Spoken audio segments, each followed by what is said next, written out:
حضرت سفینہ رضی اللہ تعالیٰ عنہ صحابی رسول ہے، مشکات میں موجود ہے۔ ایک قافلے کے ساتھ جا رہے تھے تو رستہ بھول گئے،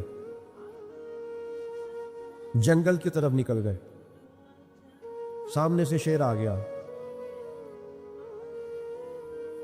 یعنی آپ نے سن لیا اور میں نے کہہ دیا، لیکن شیر آ گیا۔ یہاں شیر کی بات نہیں، ابھی مجمع میں چوہا بھی آ جائے نا تو لاگ پتہ جائے گا کہ آ گیا ہے، اور شیر ہی آ گیا اور بالکل سامنے کھڑا ہو گیا۔ حضرت سفینہ گھبرائے نہیں، کوئی اور بات نہیں کی، شیر کی طرف دیکھ کے کہنے لگے پتہ ہے میں کون ہوں؟ پھر خود ہی فرمانے لگے میں رسول پاک کا غلام ہوں۔ جب کہا نا میں نبی پاک کا غلام ہوں تو شیر نے رستہ چھوڑ دیا۔ میرے کریم فرماتے ہیں رب قیامت کے دن بندوں سے فرمائے گا کیا میں نے تیرے لیے کان اور آنکھیں نہیں بنائی تھی؟ کبھی اندھے سے مل کے دیکھے نا، کبھی بہرے سے بات کر کے دیکھے نا۔ رب فرمائے گا کیا میں نے تیرے لیے کان اور آنکھیں نہ بنائی تھی؟ اللہ فرمائے گا کیا میں نے تیرے لیے جانوروں کو، کھیتوں کو مسخر نہیں کیا تھا؟ ہر جانور پر تو سواری کرتا ہے، جانوروں کے گوشت کھاتا ہے، جانوروں کا دودھ پیتا ہے، کھیت کے اندر ہل چلاتا ہے، اناج ہے، پھل ہیں، سبزیاں ہیں۔ وَالَّذِي خَلَقَ لَكُم مَّا فِي الْأَرْضِ جَمِيعًا، زمین میں جو کچھ ہے حضرت انسان کے لیے پیدا کیا۔ اللہ فرمائے گا تیرے لیے کان بنائے، آنکھیں بنائی، تیرے لیے مسخر کیا جانوروں کو، تیرے لیے مسخر کیا کھیتوں کو۔ پھر رب کہے گا میں نے تجھے خوشحالی دی، میں نے تجھے سرداری دی۔ پھر اللہ فرمائے گا یہ بتا کیا تجھے مجھ سے ملنے کا یقین نہیں تھا؟ کیا تجھے یہ خبر نہیں تھی کہ تیری رب سے بھی ملاقات ہوگی؟ تجھے اللہ کے حضور بھی حاضر ہونا ہے، تجھے اس کا یقین نہیں تھا؟ اور حدیث پاک کا جو آخری جملہ ہے وہ ہر دل پر دستک دیتا ہے۔ حضور فرماتے رب فرمائے گا میں بھی آج تجھے اسی طرح ہی فراموش کر دوں گا جس طرح تو نے مجھے بھلا دیا تھا۔ جا، تو نے اگر مجھے بھلا دیا تھا آج میں نے بھی تجھے فراموش کیا۔ دعا کرو ہمارے ساتھ یہ سلوک نہ ہو۔ ہم تو مالک کے کرم کی امید پر ہی قبر میں جائیں گے، اس کی رحمت کی امید پر ہی میدان محشر میں کھڑے ہوں گے۔ باقی پتہ سارا ہے سردار نو کیتی ادا، ایدہ پردہ پایا ہی تیرا پلا ہوسی۔ خبر تو ساری ہے، پتہ تو سارا ہے، علم تو سارا ہے۔ سب سے زیادہ ہم جانتے ہیں کہاں کہاں نافرمانی ہوئی۔ یاد رکھنا اس کے حضور کھڑے ہونا ہے، اللہ کے حضور جواب دینا ہے۔ اگر ظلم کیا ہے ملازم پر تو جواب پھر بھی دینا ہے، ظلم کیا ہے گاہک پر تو جواب پھر بھی دینا ہے، اگر ظلم کیا ہے پڑوسی پر تو جواب پھر بھی دینا ہے۔ فَوَرَبِّكَ لَنَسْأَلَنَّهُمْ أَجْمَعِينَ، محبوب تیرے رب کی قسم، اپنے لفظوں میں بات کروں، اللہ کہتا ہے محبوب میں نو تیرے رب دی قسم میں انہوں پوچھ لینا ہے، پوچھ لینا ہے میں نے ان سے سوال کرنا ہے۔ اما کانوا یعملون، جو یہ عمل کرتے تھے پوچھوں گا، سوال کروں گا۔ اور میرے نبی پاک صلی اللہ تعالی علیہ وسلم کے غلاموں، اگر ظلم کیا ہے بیوی پر حساب پھر بھی دینا ہے، اگر وراثت کی تقسیم پر زیادتی کی ہے بہن بھائیوں سے حساب پھر بھی دینا ہے، اگر تربیت ٹھیک نہیں کی اپنے بچوں کی تو حساب پھر بھی۔ تم سربراہ تھے ایک ادارے کے، ہمارے پاس امانتیں آتی تھیں، بچے پڑھتے تھے، مجموع کے مجمع تم سے عقیدتیں رکھتے تھے، لوگ تمہیں نیک سمجھتے تھے، ہاتھ چومتے تھے، پھول پھینکتے تھے۔ تم نے بڑی عزتیں سمیٹی، تم نے خوشحالیاں اور سرداریاں سمیٹی. فَوَرَبِّكَ لَنَسْأَلَنَّهُمْ، تمہیں حساب دینا ہے. آج بڑے بڑے لوگ حساب کے ڈر سے کانپ گئے. بغداد کے شیخ عبد القادر جیلانی حرم مکہ میں سر سجدے میں رکھ کے کہنے لگے مہربانی کرنا مجھ سے حساب نہ لینا. خواجہ حسن بصری کہتے ہیں میں حرم میں تھا، اپنے حجرے میں تھا، کسی کے چیخنے کی آواز آئی یا اللہ معاف کر دے، یا اللہ معاف کر دے، حساب والے دن میرے اوپر نرمی کرنا. فرماتے میں نے کہا کوئی گناہ گار آہوزاری کر رہا ہے، میں جا کے تسلی دیتا ہوں. اور جب میں نے جا کے چہرہ دیکھا ماتے کلیجہ پھٹ گیا، وجود کانپ گیا، اور میں اس دعا کرنے والے کے قدموں سے لگ گیا. لوگوں تمہیں پتہ ہے وہ کون تھا جو دہائی دے رہا تھا کہ مالک حساب نہ لینا؟ وہ حسین کا کربلا میں تنہا بچ جانے والے صاحبزادہ امام زین العابدین تھے. وہ شیر خدا کا پوتا، فاطمہ کا جگر پارا، تعلیم امت کے لیے حرم مکہ میں اللہ کے حضور آہوزاریاں کرتا ہے. مالک وَلِمَنْ خَافَ مَقَامَ رَبِّهِ جَنَّتَانِ، اللہ کہتا ہے جو میرے سامنے کھڑے ہونے سے ڈرے گا میں 2 جنتیں دوں گا. امام زین العابدین حرم مکہ میں کہتے ہیں مالک حساب نہ لینا، مہربانی کرنا، پردے رکھنا. زین العابدین آپ کا تو پلو پکڑ کے ساری امت جنت میں جائے گی. آپ کے تو قدموں سے لگ لگ کے ہمارے باپ ہمارے دادا جنت میں جائیں گے. آپ کی دادی سیدہ پاک کے آنچل میں چھپ کے تو ہماری بیٹیاں پناہ مانگیں گی، ہماری مائیں ان کے قدموں سے لگیں گی تو جنت کے راستے کھلیں گے. امت کو تعلیم دیتے ہیں ڈرو نہ، اپنی زندگی سنوارو نہ، اپنے شب و روز پر توجہ کرو، بدل نہ جائے یا رب. کچھ اپنی آخرت کا تصور نہ بنائے، کچھ اپنے رب سے معافی نہ مانگے، قیامت میں حساب دینا. وہ کہتا ہے تمہیں سامنے، اور نبی پاک علیہ الصلوۃ والسلام کی احادیث، آثار اور ساری چیزیں سامنے رکھ کے علماء نے ایک نتیجہ نکالا ہے. فرمایا قیامت کے دن سب سے پہلا حساب علماء کا ہوگا. انہوں نے عزتیں زیادہ سمیٹی ہے نا. یہاں ایک دفعہ ایک ایم پی اے صاحب آئے ٹائم لینے کے لیے،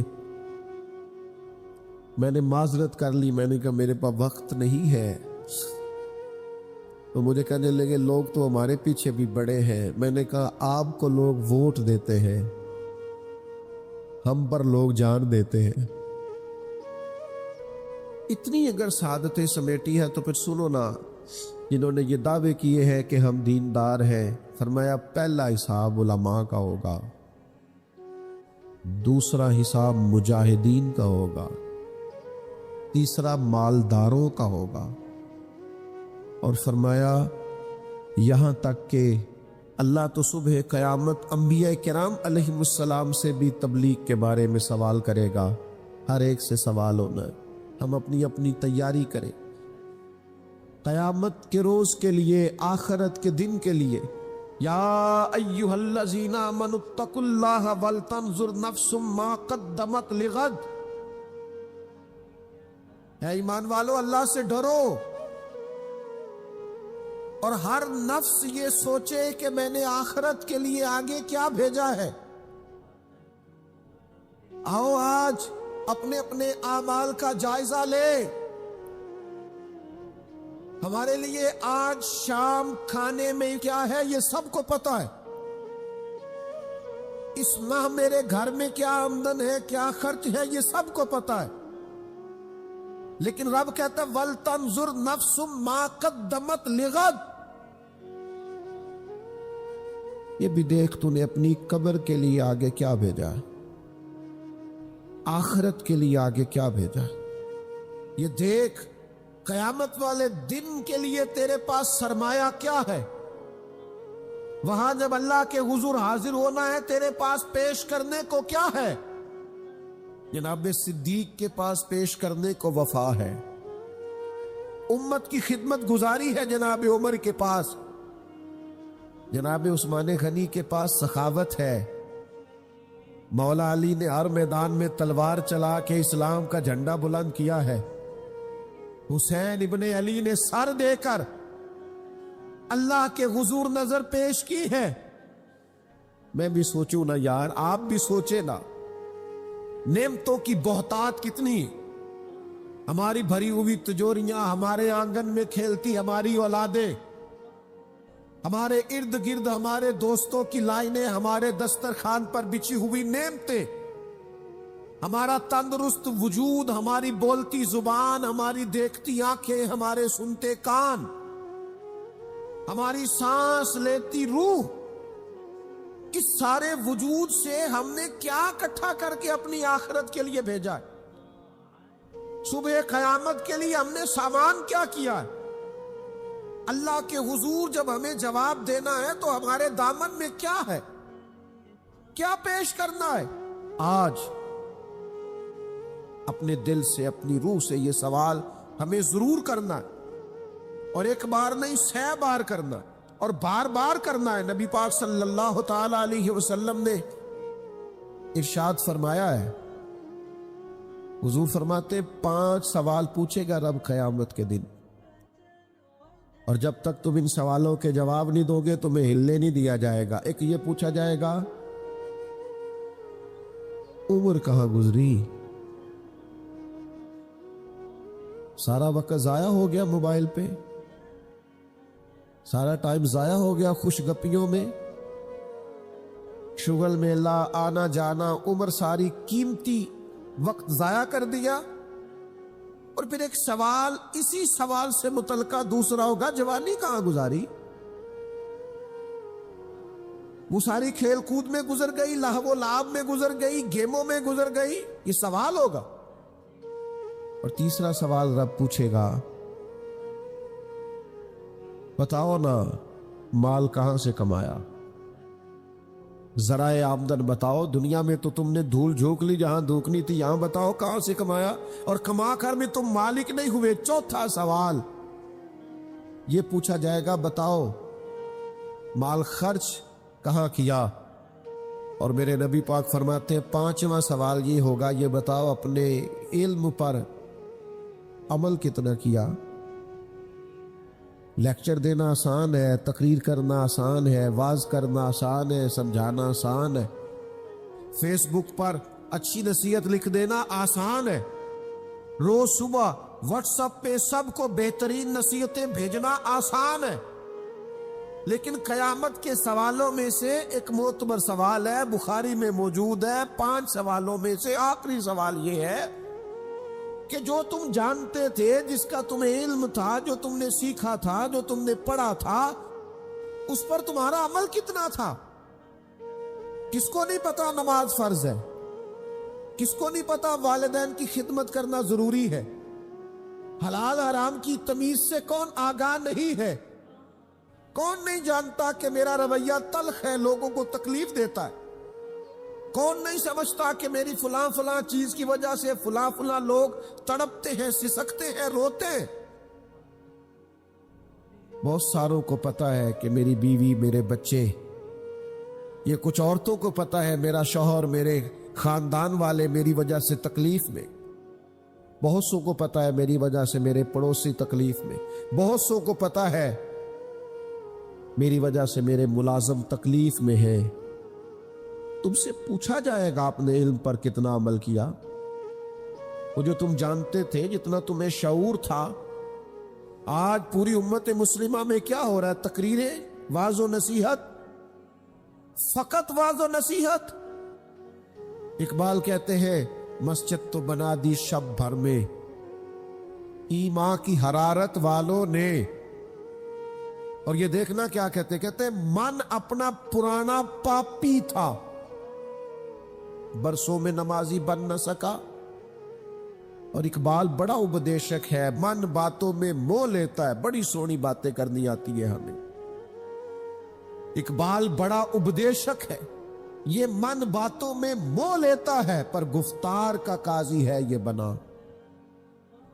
کردار کا غازی بن نہ سکا. گفتار کا قاضی غازی بننا آسان ہے، لیکن اپنے عمل میں نکھار لانا. ہاں، سب سے پہلے دو چیزوں کا حساب ہونا قیامت میں، یاد رکھیے گا. اعمال میں سب سے پہلے نماز کا حساب ہوگا. حضور نے فرمایا کافر اور مومن کے بیچ فرق ہی نماز کا. اور حقوق العباد میں سب سے پہلے قتل کا حساب ہو. یہ دو حساب سب سے پہلے. اور کچھ لوگ ایسے بھی ہوں گے جن کا حساب آسان ہوگا. نبی پاک علیہ السلام نے وہ 3 لوگ بھی بتائے ہیں جن سے میرا مالک آسان حساب لے گا. یا رسول اللہ کون کون سے؟ حضور نے فرمایا جس سے لوگ توڑتے تھے پر وہ جوڑتا تھا، رب آسان حساب لے گا. اور کریم فرماتے ہیں یہ آپ نے بھولنے نہیں، یہ لب لباب ہے ساری گفتگو کا، یاد رکھ. فرمایا جو تجھے محروم کرے اسے عطا کر، جو تجھ سے توڑے تو اس سے جوڑ، اور جو تجھ سے زیادتی کرے تو اسے معاف کر دے. اللہ قیامت میں تجھ سے آسان حساب لے گا. اللہ تیرے لیے قیامت میں آسانی پیدا کر دے گا. میرے بھائیوں، ایک اور بندہ بھی ہے جس سے قیامت میں بڑا آسان حساب ہوگا. کریم محبوب علیہ السلام نے فرمایا جس کے سینے میں حسد نہیں نہ ہوتا، جس کے دل میں بغض نہیں ہوتا، جس کے دل میں کینہ نہیں ہوتا. سانو تخت ہزارے دی لوڑ کی وہ اسی کسے دے کچھ بھی نہیں لگ دے، نہ کوئی ساڈا دردی. وہ جو سینہ بالکل، جن کا سینہ بے کینہ ہوتا ہے نا، کشادہ دل، سب کے لیے پیار، سب کے لیے محبت، سب کے لیے وارفتگی. ہر ایک، سارے سمجھتے ہیں مجھ سے ہی پیار زیادہ ہے. سینہ کشادہ ہے، دل بڑا ہے. فرمایا جن کے سینے کشادہ ہوں گے، بغض سے، عداوت سے، حسد سے، کینے سے پاک ہوں گے، اللہ قیامت میں آسان حساب لے گا. اچھا، میرا وجدان کہتا ہے کہ میرے نبی پاک کے پاک لفظوں کا معنی یہ ہے قیامت میں رب ان سے فرمائے گا جاؤ میں نے تمہیں معاف کیا. جن کے سینے صاف ہوں گے، دل صاف ہوں گے، پاک ہوئے تے پاک ہی ملدا ہی، بنا پاکو پاک نہیں ملدا. سارے وجود نو دھون دے نالوں اکو دھولا ہے ٹکڑا دل دا. دل ہو صاف، دل ہو کشادہ. 14 طبق دلے دے اندر اسا تمبو وانگو تاڑے ہو. یہ تمبو دیکھ رہے ہو نا، چھاؤں دے رہا ہے نا، جال رہا ہے نا. درویش کہتے ہو 14 طبق میرے دلے دے اندر تے میں تمبو وانگو تانے ہوں، دل دریا سمندروں ڈونگے. کون دلان دیا جانے ہوں اسا کیتی جان حوالے رب دے. ایسا عشق کمایا مرن تو پہلو ہی مر گیا باہو، تا مطلب نو پایا ہے. چھوڑ دیے جائیں سارے کینے. جب قیامت میں اللہ کے حضور حاضری کا ڈر ہو نا، تو پھر نہ بندہ بددیانت نہیں ہوتا، بے ایمان نہیں ہوتا. لاکھوں کروڑوں اربوں بھی آئیں تو کبھی بھی اس کی رال نہیں ٹپکتی، کبھی بھی اس کا دل للچاتا نہیں. اور اگر لوگ بددیانت ہو جائیں تے چوری ککھ دی بھی تے چوری لاکھ دی بھی، پھر لوگ 1 روپیہ بھی نہیں چھوڑتے. پھر ذرا ذرا سی بات پہ بددیانت ہوتے ہیں. صحیح بخاری مسلم میں حدیث ہے. نبی پاک علیہ السلام فرماتے ایک شخص نے زمین بیچی، دوسرے نے خرید لی. جب وہ خریدنے والے نے اسے کھوتا تو اندر سے خزانہ نکل آیا. مجھے بتاؤ خزانہ نکلے تو لوگ چھپاتے نہیں پھرتے؟ لوگ تہ کے اندر نہیں لے کے جاتے. وہ خزانہ نکل آیا. اس نے کیا کیا؟ وہ لے کے اس شخص کے پاس چلا گیا جس سے اس نے زمین خریدی تھی. کہنے لگا یار تیری زمین سے خزانہ نکل آیا, میں نے زمین خریدی تھی, خزانہ تو نہیں نہ خریدا تھا. یہ ذرا دیانت کا عروج دیکھو, تقوی کا نور دیکھو. یہ دیکھو باطن کیسے تھے لوگوں کے. اربوں کروڑوں روپیہ یہ حضور بیان فرما رہے ہیں, بخاری مسلم میں موجود ہے. کریم فرماتے ہیں اس شخص نے جا کے کہا بھئی میں نے زمین خریدی تھی, خزانہ نہیں خریدا تھا, لہذا یہ تیرا ہے. وہ بھی رب کا بندہ تھا. کہنے لگا میں نے نا زمین بیچی تھی اور جو کچھ ہے وہ سارا ہی بیچ دیا تھا, لہذا نکل آیا تو تیرا ہی ہے. میرا ہوتا تو جب میرے پاس تھی تب نکلتا, لہذا تیرا ہی ہے. دونوں میں بحث ہونے لگ گئی. وہ کہتا ہے تو رکھ, وہ کہتا ہے. آج کل کیا ہوتا ہے, وہ ذرا مہنگی ہو گئی نا, سڑک گزر گئی, کہتے ہیں مکر جاؤ. زمین ذرا مہنگی ہو گئی ہے, کو تھوڑا ریٹ اور لگ گیا, خزانہ نکل آیا. حضور فرماتے وہ دونوں ایک دانا کے پاس گئے اور جا کے کہا یار یہ مسئلہ بن گیا ہمارے لیے, خزانہ نکل آیا زمین سے.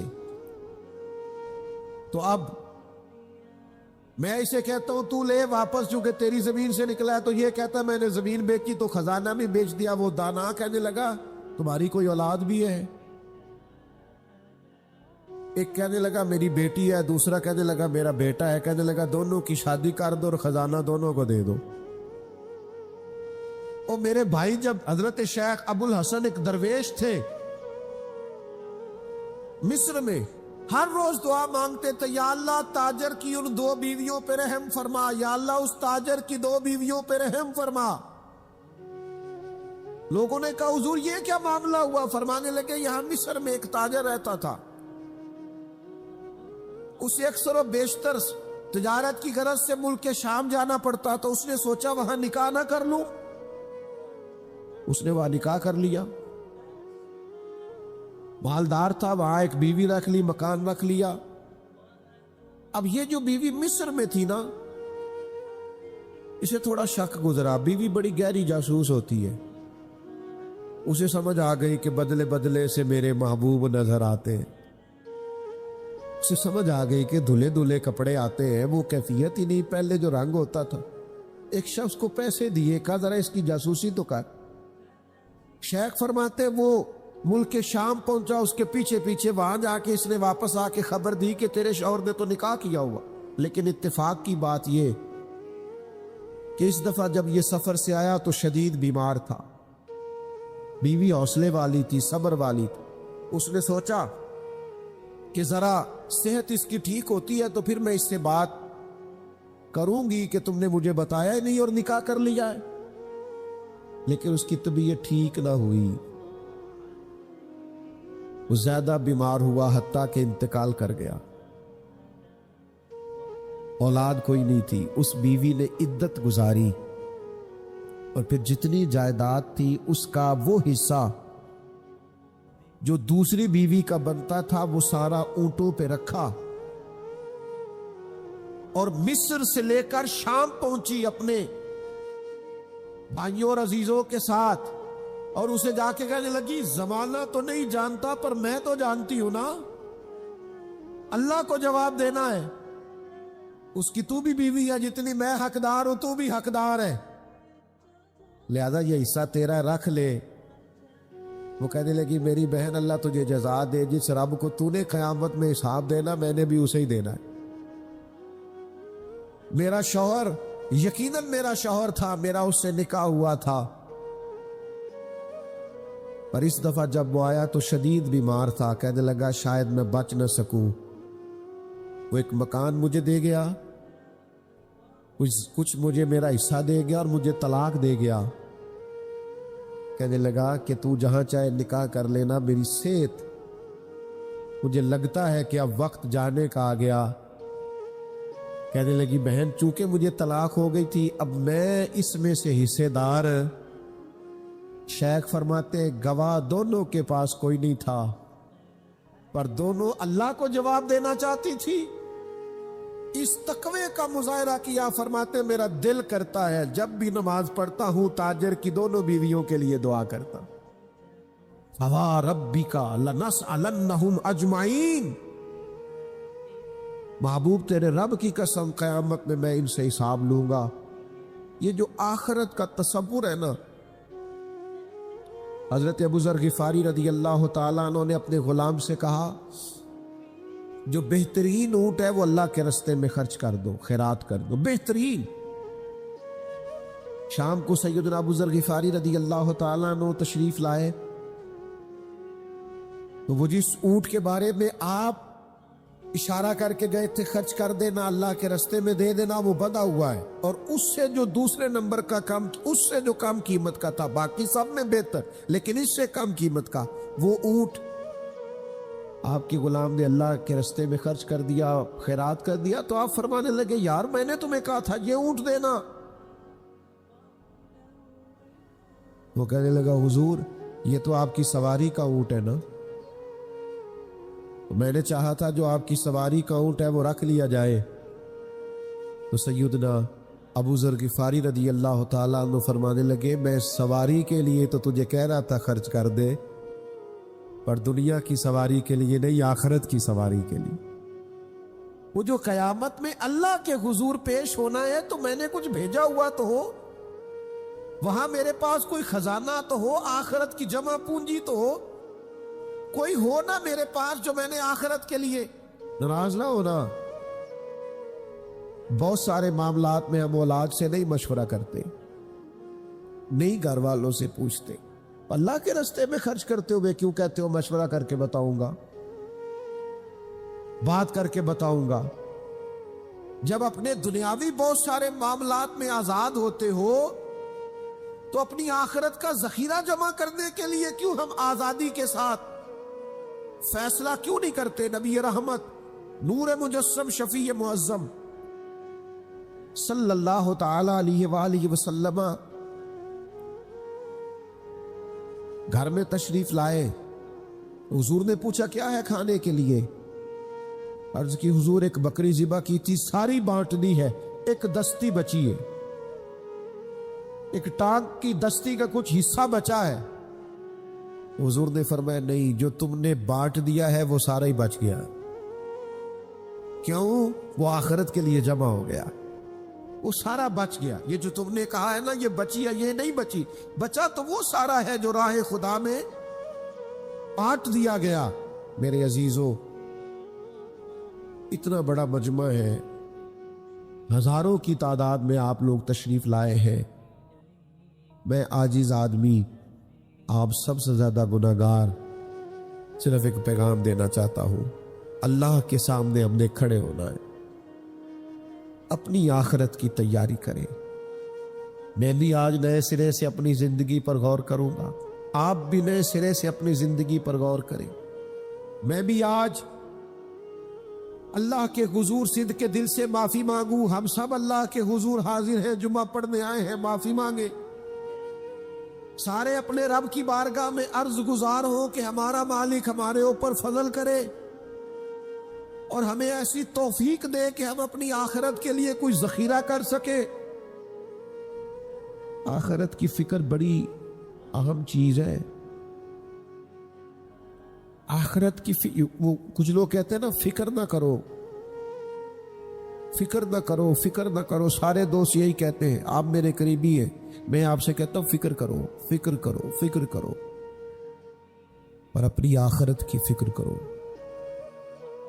2-2.5 سال ظاہری طور پر عمر کم تھی حضرت صدیق اکبر کی نبی پاک سے، لیکن ایک دن حضرت صدیق اکبر نے عرض کی یا رسول اللہ صلی اللہ تعالی علیہ وسلم، میں دیکھ رہا ہوں آپ پر تو بڑھاپا آ گیا ہے، بال مبارک سفید ہو رہے ہیں۔ تو حضور فرمانے لگے سورہ ہود، سورہ واقعہ، سورہ مرسلات، فرمایا اس طرح کی صورتوں نے مجھے بوڑھا کر دیا۔ کیوں؟ ان میں قیامت کا ذکر ہے، ان میں آخرت کا ذکر ہے، اللہ کے حضور حاضری کا ذکر۔ ان صورتوں نے، ان کی فکر نے، حضور فرماتے ہیں، یہ ترمذی شریف میں موجود ہے، مجھے بوڑھا کر دیا ہے۔ ہم بھی بوڑھے ہو گئے ہیں پر اولاد کی فکر میں، ہم بھی بوڑھے ہو گئے ہیں مال کی فکر میں۔ ہمیں بھی کچھ تھوڑی فکر کرنی چاہیے آخرت کی۔ آج سے تیاری شروع کریں، ابھی سے اپنی آخرت کے لیے غور و فکر شروع کریں۔ ایک بات عرض کر، آخرت کی فکر ہونا تو پھر بندہ بندوں کے معاملے میں بھی محتاط ہوتا ہے، بلا وجہ الزام نہیں لگاتا، بلا وجہ بدنام نہیں کرتا۔ میں نے آج آپ کی خدمت میں اس جمعے میں ایک خاص اپنے دل کا درد رکھنا ہے، کسی کے بارے میں بھی پروپیگنڈا چھوڑ دیں، کسی شخص کے بارے میں بھی غلط بات کرنی چھوڑ دیں۔ پڑوسی، دوست، احباب، محلے دار، جس کے بارے میں حقائق کا نہیں پتا، اس کے بارے میں ہمیں اللہ کے حضور حاضر ہونا ہے، جواب دینا ہے۔ کوئی بھی کسی بھی کی عزت پر ہاتھ ڈالنا چھوڑ دے۔ اسلام میں چور کی سزا ہاتھ کاٹنا ہے، لیکن اسلام پہلے غور کرتا ہے چوری کیوں کی، اسباب کیا بنے۔ حضرت عباد بن شرجیل رضی اللہ تعالیٰ عنہ کہتے ہیں، میں نے اپنے پڑوسی کی باغ سے کچھ پھل لے لیے تھے، کچھ کھا لیے تھے، کچھ میں نے اپنی چادر کے پلو میں چھپا لیے۔ ابن ماجہ میں موجود ہے، مسند احمد میں موجود ہے، دیگر کئی کتب احادیث میں موجود ہے۔ فرماتے اس نے مجھے پکڑ لیا، حضور کی بارگاہ میں لے گیا۔ تو نبی کریم نے مجھ سے فرمایا کیوں چوری کی؟ بات کو سمجھنا، عرض کی حضور بچے بھوکے تھے، تکلیف میں آ گیا۔ اب پتہ اس چوری کے لیے حضور نے کیا فیصلہ کیا؟ نبی پاک اس کے پڑوسی سے فرمانے لگے، جب بھوکا تھا تم نے روٹی کیوں نہیں دی؟ جب یہ جاہل تھا علم کیوں نہیں دیا؟ اور فرماتے ہیں میری سزا حضور نے یہ سنائی کہ ایک اونٹ بھر کے مال کا مجھے دیا گیا۔ دوستو، الزام تو لگا دیتے ہو کہ فلاں غریب آدمی بار بار مانگتا ہے، فلاں بار بار ستاتا ہے، فلاں قرض مانگتا ہے۔ اپنی آخرت سے ڈرے، دیکھے تو صحیح لوگ مجبور کیوں ہیں، تنگ دست کیوں ہیں، پریشان کیوں ہیں۔ اس جگہ پر جائیں، الجھے الجھے، بکھرے بکھرے، روز و شب، پوچھے گا کون؟ لوگ تیرا جرم پوچھیں گے، سبب پوچھے گا کون؟ لوگ پوچھتے ہی نہیں، توجہ ہی نہیں کرتے کہ جرم کیوں ہوا، اس کی نوعیت تک لوگ جاتے ہی نہیں۔ خدا را جناب عبداللہ ابن عمر خود فرماتے ہیں کہ سرکار نے مجھ سے پوچھا کہ عبداللہ یہ بات ٹھیک ہے کہ تم ہر روز ہی نفلی روزہ رکھتے ہو اور ہر رات ہی نفلی عبادت کرتے ہو؟ تو میں نے عرض کیا یا رسول اللہ صلی اللہ تعالی علیہ وسلم ایسا ہی ہے۔ اللہ کے پیارے حبیب علیہ الصلوۃ والسلام نے فرمایا ایسا نہ کرو۔ وہ نفلی روزہ رکھتے تھے، ہر روز ہر رات نفلی عبادت کرتے تھے۔ تو محبوب نے ان سے تصدیق کرانے کے بعد فرمایا ایسا نہ کرو، کبھی روزہ رکھا کرو، کبھی افطار کیا کرو، اور فرمایا کبھی نماز پڑھا کرو، کبھی سو جایا کرو۔ کیوں؟ اس لیے کہ حضور فرمانے لگے تمہارے جسم کا بھی تم پر حق ہے، تمہاری آنکھ کا بھی تم پر حق ہے کہ اسے نیند آتی ہے، تمہاری بیوی کا بھی تم پر حق ہے، اور فرمایا تم سے جو ملاقات کرنے کے